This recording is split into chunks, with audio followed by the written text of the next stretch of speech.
Anyways, guys, I wanted to show you my fuel economy. It is 23.5 miles per gallon.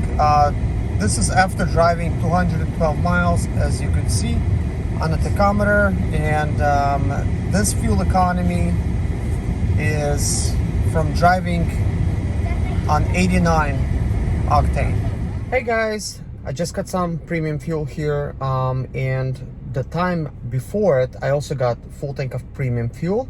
And I had a tachometer set and I measured everything. Now here's what it says. It says 28.6 miles per gallon. Now I did reset this kind of like midway through, so this is not going to be very accurate. And it says 0 on the tachometer right now, but according to the calculation of how much fuel I got, it was actually 25 miles per gallon, which is okay.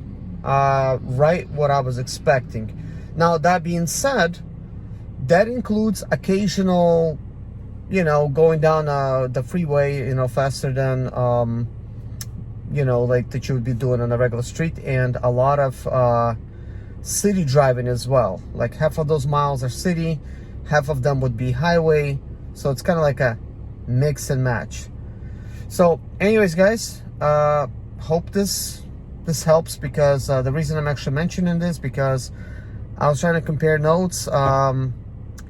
Premium fuel versus using like the regular 89, which is a plus type of fuel, and I definitely noticed less performance with the plus, worse fuel economy. I just overall did not feel really good about the type of fuel. I was hoping that it would be okay.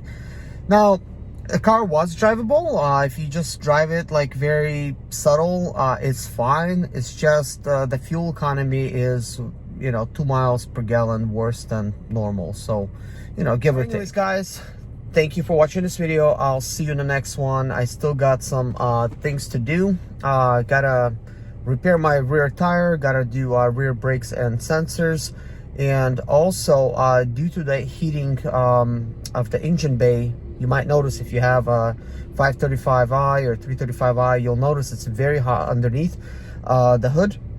Therefore, it basically ruins all your plastics and things, including your valve cover, because it's plastic. Everything kind of like, could crack or lead to potential problems due to heat.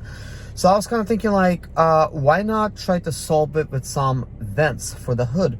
So I got 3 type of vents, 2 of them that go kind of like on the sides, and then I got one that goes in the middle, sort of like a scoop. So one of them is a scoop to get air in, and the other 2 to get the air out. This is why I went with this kind of setup. And I will show you my hood. It's faded like in the middle, and I believe it's because of all the heat that is generated, so it messed up the clear coat and the paint and stuff. So I think this would be a good option to get the heat away from underneath the hood, to not necessarily increase the performance, but at least increase the life expectancy of some of the plastics inside underneath the hood, to make less problems, I guess, due to heat.